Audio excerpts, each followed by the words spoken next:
Le député fédéral Bernard Généreux est fier partenaire de l'émission Vitrine culturelle. Bernard Généreux, député de la circonscription Montmagny-Lillet-Kamouraska et Rivière-du-Loup. Cette émission est une présentation de la télévision communautaire du Kamouraska.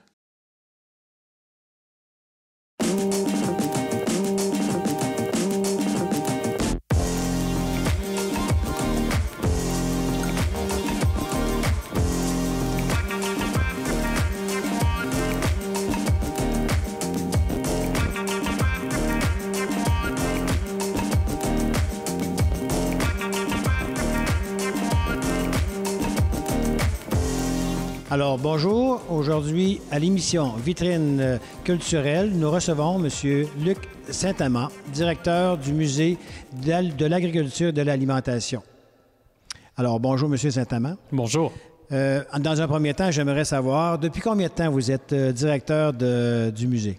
Depuis 2011, à l'automne 2011, là, fin octobre, début novembre. Là.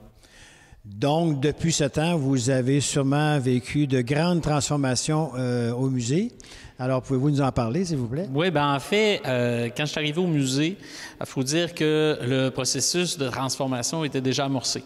C'est un processus qui s'est débuté à l'hiver 2010.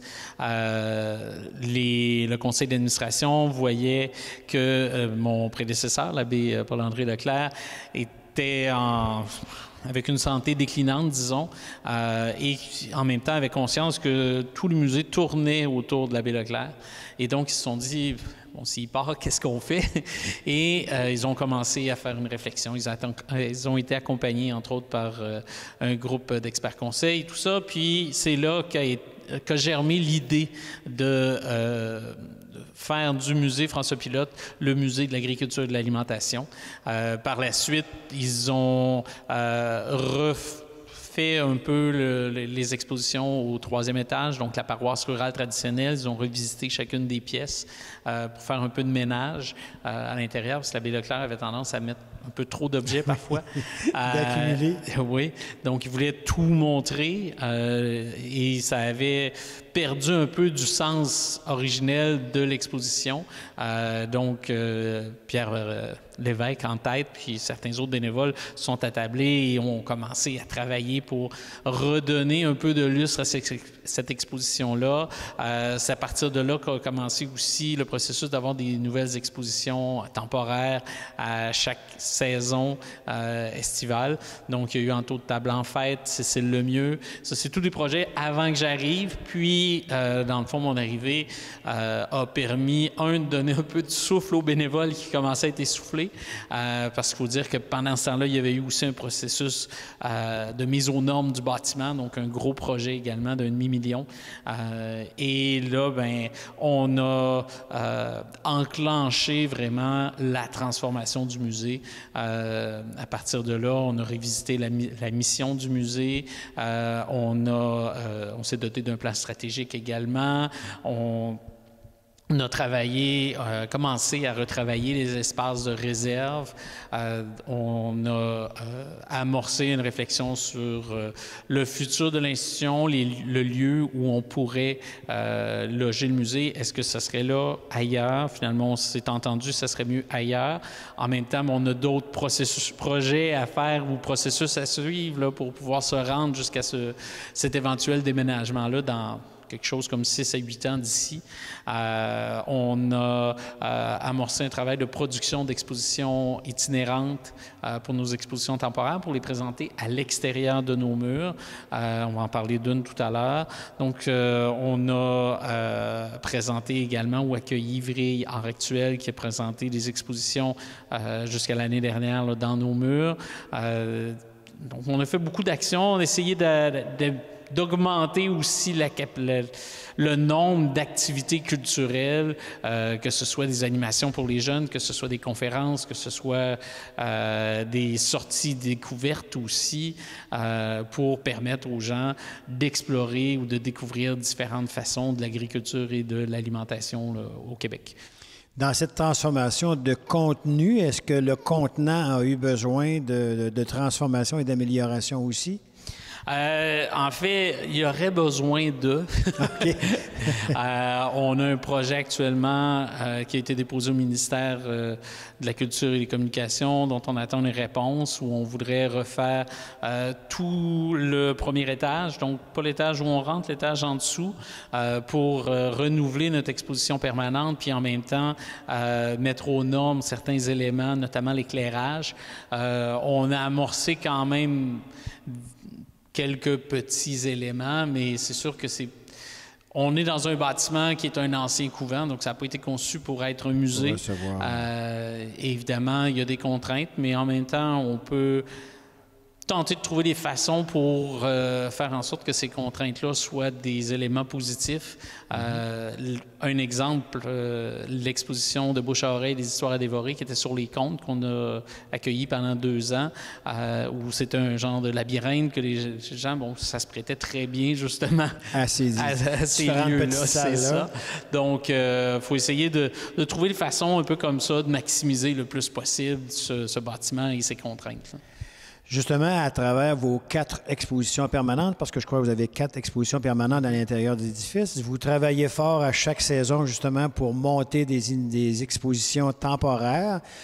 L'été s'en vient. Vous êtes sûrement sur le point d'aboutir de beaux projets. Est-ce que vous pourriez nous parler de vos 2 expositions qui s'en viennent cet été? Nos 2 expositions cet été vont être le Passe Expose, 400 ans de présence porcine au Québec. C'est une production du musée qui a été présentée l'hiver dernier, d'ailleurs, à la Maison du PA à Longueuil, où les gens peuvent découvrir les différentes facettes de l'histoire de la production porcine au Québec, en passant par les races des premières mentions de porc aussi au Canada jusqu'à la consommation. Donc, évidemment, il y a l'abattage entre tout ça, l'abattage d'hier, l'abattage d'aujourd'hui, l'exportation de la viande de porc aussi, dans quel contexte et où exportons la viande de porc au Québec. C'est une exposition qui se veut dynamique, interactive. Donc, il y a des petits jeux. Les gens peuvent essayer de découvrir soit les réponses aux questions, mais des fois, ça peut être en soulevant des petits panneaux. Là. Quelques éléments interactifs. C'est ça. On a des vidéos aussi qui sont soit des témoignages, soit des anciennes publicités, entre autres des années 80, avec comment il s'appelait, dont Jean Bessery, son personnage, là, Jamais 200 toi. Oui, je le vois, mais je ne pourrais pas mettre un nom. Donc, il y avait la fameuse expression Austin de bœuf qui, dans cette publicité-là, s'est transformée en Austin de porc. Donc, c'est des choses qu'on peut découvrir ou redécouvrir dans le cadre de cette exposition-là. Là, justement. OK. Et l'autre exposition, c'est de l'assiette à l'espace. Oui, qui est une production de notre pendant fédéral qui permet de découvrir un peu toute l'utilisation des nouvelles technologies, des satellites, entre autres, qui tournent autour de la Terre pour aider les agriculteurs dans leur quotidien, dans leur mission. Donc, vraiment, la partie plus high-tech de l'agriculture, là, on a tendance à penser qu'on va parler seulement de ce qui se passe autrefois, mais c'est important de savoir que l'agriculture est aussi quelque chose de très technologique de nos jours. Là. Alors, merci beaucoup pour ces précisions, M. Saint-Amand. Je pense que le musée se porte très, très, très bien et puis nous pourrons poursuivre cette discussion-là dans la deuxième partie tout à l'heure. Merci beaucoup. Merci.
m'appelle Cédric, je suis chanteur de la formation Les Flots. Je suis aussi auteur, compositeur et interprète. Je fais de la musique aujourd'hui parce que ça me permet de libérer ma folie. Ça me permet de vider tout le jus que j'ai dans le corps, que j'arrive pas à faire autrement. J'ai essayé différentes choses, mais c'est la musique qui me permet de me libérer. J'ai la tête pleine de mots, pleine de bruit. J'ai le corps qui s'en peut plus, qui est contenu dans une cage incroyable. Et quand je fais de la musique, ça me permet de me libérer puis de me sentir en vie. C'est pour ça que je fais de la musique. Ça a commencé, j'ai rencontré Jonathan Santerre, qui est le guitariste des Flots, avec qui on a travaillé les chansons. Je dis auteur, compositeur, interprète, oui, mais une chance que Jonathan est là parce que ça permet d'avoir des meilleures chansons. Il fait des arrangements et il compose aussi beaucoup en sorte que les chansons finissent par avoir de l'allure. Puis on joue aussi avec Félix Lévesque qui fait la batterie. C'est un groupe que je pourrais dire très inspiré du rock'n'roll, du blues. On n'a pas vraiment, avec le groupe, on n'a pas d'ambition, non. On a beaucoup d'ambition, mais sans but précis, sans prétention aucune non plus. On connaît bien la réalité de la musique d'aujourd'hui, que ce soit, je dirais, québécoise, mais je pense que c'est à l'international que c'est comme ça. C'est plutôt dur, ça a toujours été, c'est très dur. J'ai pas commencé à faire de la musique hier, ça fait longtemps que je fais de la musique. J'ai eu divers projets. Je crois qu'on a un beau potentiel, je crois qu'on offre un produit qui est très différent de ce qui se fait. On réinvente absolument rien, mais je pense que l'énergie qu'on met dans notre musique, c'est pas de quoi que tu vois, surtout pas actuellement, on est très... Je pense que c'est très folk présentement, petite guitare acoustique puis un peu humoristique. On n'est pas là, on est très très électrique et pas vraiment humoristique. C'est plus sexy que humoristique, plus délirant en fait. Les intentions... on va aller là où ça peut nous amener. C'est sûr que s'il y a succès populaire à suivre, tant mieux, mais c'est vraiment pas le but. Tout ça peut arrêter demain, puis je pense qu'on serait pas plus malheureux parce que présentement, on s'amuse très bien, puis tant qu'on va s'amuser, on va continuer à faire de la musique. On verra où ça va aller. C'est vraiment ça qui se passe avec les Flots, puis l'avenir nous le dira.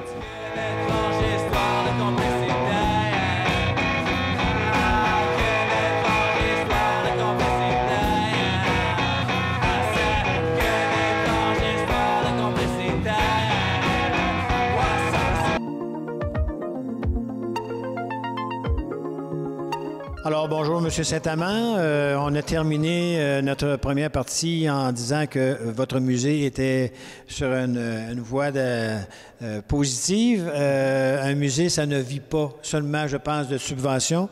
Je pense que vous êtes toujours à la recherche de moyens de financement ou de financement comme tel. Est-ce que vous pourriez nous en glisser quelques mots? Oui, bien, l'année dernière, à la fin de l'été, nous avions lancé notre campagne « Mon musée et moi, une recette gagnante ». Cette campagne-là est toujours active actuellement. L'objectif est d'amasser un peu plus de 125 000 $. En fait, pourquoi 125? C'est afin de participer au programme Placement Culture du gouvernement du Québec qui double le montant qu'on va aller chercher en termes d'appariement. Donc, si on va chercher 125 000, le gouvernement va nous donner un 250 000 supplémentaire, ce qui fait qu'un montant de 375 qui est placé. Le premier 125 000 est inaliénable, donc on ne peut pas y toucher. On peut seulement retirer les dividendes, ce qui est quand même déjà intéressant. Et ensuite, le 250 000, lui, va pouvoir être utilisé pour réaliser différents projets. Et ça, les projets, on n'en manque pas.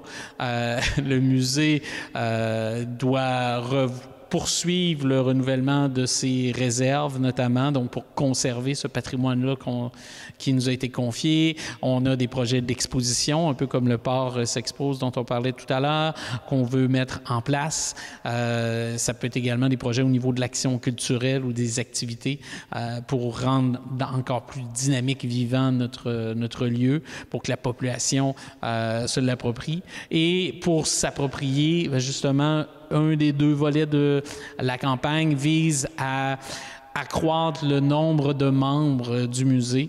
De ce côté-là, ça va très bien. On visait au moins une centaine de membres. On est à un petit peu plus d'une dizaine là, de membres de notre objectif.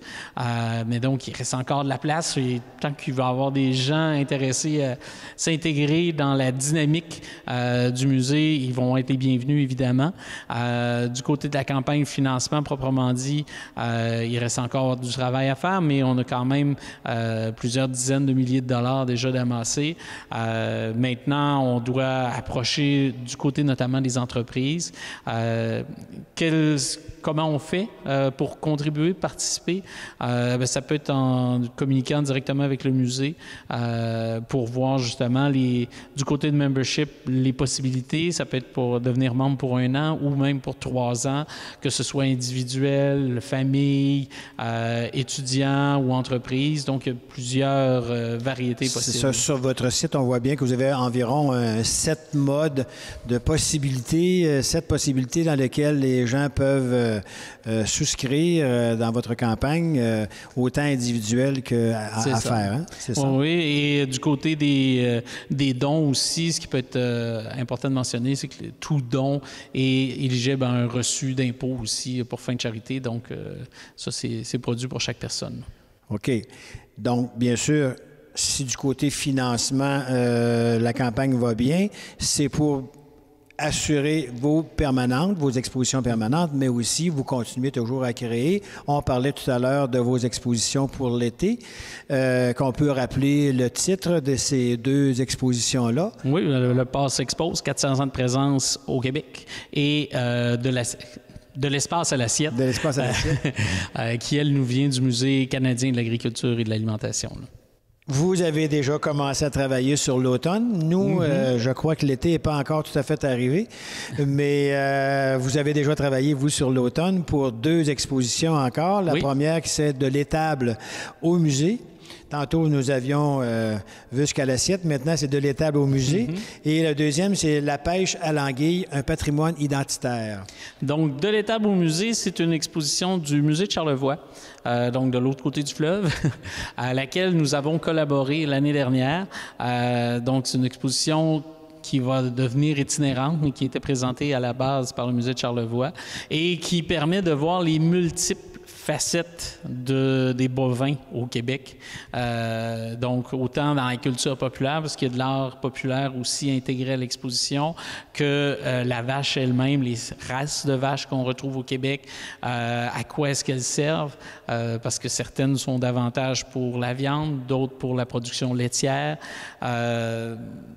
Il y a différentes autres utilisations aussi des vaches. Certaines ont été utilisées, même certaines parties ont été utilisées même pour faire des bombes durant la Seconde Guerre mondiale. Donc, on en parle aussi dans l'exposition. C'est vraiment très varié. C'est la vache sous toutes ses coutures, là, de fond en comble. Puis, sinon, l'autre exposition sur l'anguille, c'est pour faire découvrir un peu cette pêche-là. C'est un élément de notre patrimoine immatériel. Au Kamouraska notamment, ou principalement. Ça s'est pratiqué un peu partout au Québec, mais dans le fleuve, évidemment. Là. Il en reste plus beaucoup? Il en reste plus beaucoup. Ceux qui restent sont principalement concentrés dans la région ici. Mais c'est une pêche plus qu'ancestrale. C'est une pêche qui a démarré avant même l'arrivée des premiers Européens. Donc, les Amérindiens pratiquaient la pêche à l'anguille. Et donc, on va essayer de démystifier un peu autant le poisson, qui est parfois confondu avec un serpent, alors que c'est bel et bien un poisson, que les pêcheurs, le travail des pêcheurs d'anguilles et tout ce qui est relié à la pêche en tant que tel. Là. Je vois que vos expositions se concentrent surtout sur des éléments très spécifiques de l'agriculture, ou enfin ce qui tourne autour de ça. Est-ce que ça serait une possibilité que vous receviez maintenant un artiste peintre qui peint justement des éléments, un peintre animalier, mettons, qui pourrait être exposé chez vous? Est-ce que ce sont des expositions possibles ou vous êtes centré surtout sur l'histoire de l'agriculture? C'est effectivement possible. Ça peut être en fait, tout ce qui traite de l'agriculture ou de l'alimentation peut être présenté. Nous avions un partenariat avec Vré Art Actuel qui, justement, présentait le volet plus art des expositions au musée. Là, on doit trouver une autre façon maintenant de procéder, mais que ce soit des peintres animaliers ou des peintres qui font des natures mortes, par exemple, de plantes.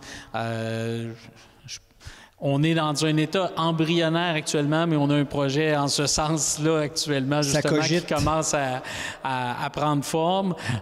Donc oui, effectivement, l'art fait partie ou peut être une représentation. Donc c'est pas seulement historique, ça pourrait être aussi des aspects plus scientifiques. L'exposition de l'assiette à l'espace, justement, traite plus le volet scientifique de l'agriculture dans ce cas-là.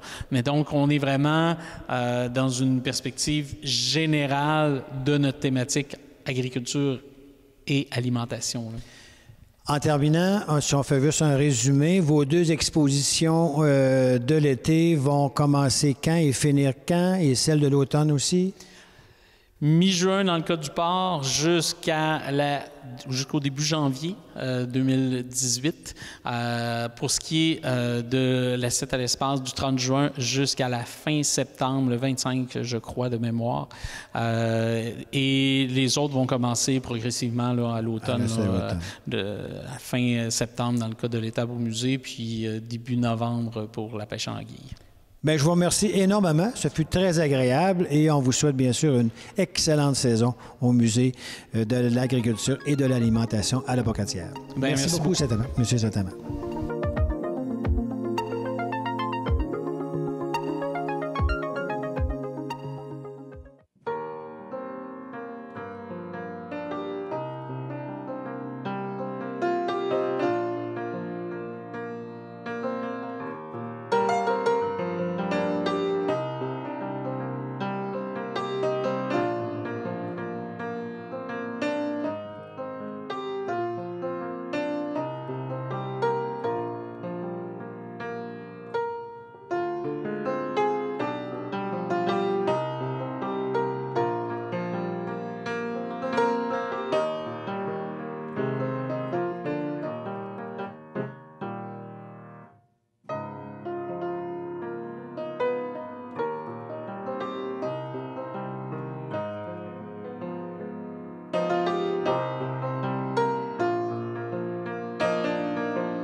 Besoin de nœuds papillons ou de robes de soirée, pas Pas besoin de connaître les grands philosophes, les grands auteurs ou compositeurs pour apprécier la musique classique. Allez, osez et abreuvez-vous. Le piano, quel instrument versatile. En fait, le piano sur le territoire du Kamouraska est vraiment très présent. Le piano a été l'instrument le plus populaire. En fait, depuis son invention de M. Cristofori, le piano a été adapté pour rentrer dans les maisons. Et ainsi, dans chacune des maisons, ou presque, on avait un piano. Alors, les gens pouvaient apprendre l'instrument, s'amuser en famille surtout et chanter accompagnés par le piano. Encore, pouvait-on avoir aussi un autre enfant ou un oncle ou une tante qui pouvait, en plus de turluter, jouer d'un instrument où, là, ici, on pouvait avoir un accompagnement. Alors, je vous parlerai d'une famille célèbre ici dans la région, la famille des Pelletier. Victor Pelletier est un pianiste, interprète, compositeur et aussi accordeur de piano. On le connaît bien sur le territoire. Victor a sorti récemment un disque. Et Victor s'inspire beaucoup de la musique de ces grands romantiques des pianistes comme Chopin ou Schubert. Victor compose la musique comme on aime en écouter à la maison, un style de musique très intimiste. Une musique qui est pleine de tout ce qu'on a partout autour de la nature. Victor vit en campagne. Il aime interpréter des choses ou qu'il voit autour de lui. Il ressent les sentiments et il interprète comme ceci à la musique. C'est un peu comme Schubert fait aussi. Schubert, c'est un grand compositeur de cette époque. Alors, je vous fais un petit extrait de la sérénade de Schubert.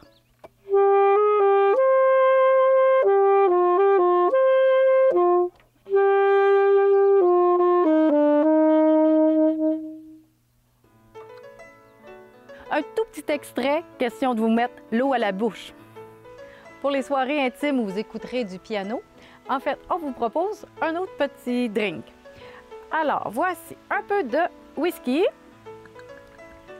un trait, voilà, jus de citron, fraîchement pressé, s'il vous plaît.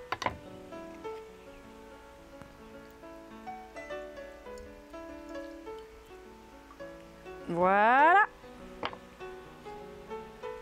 Et ensuite, un petit roux simple. À votre goût. Voilà. Et le tour est joué. Allez, et osez, abreuvez-vous.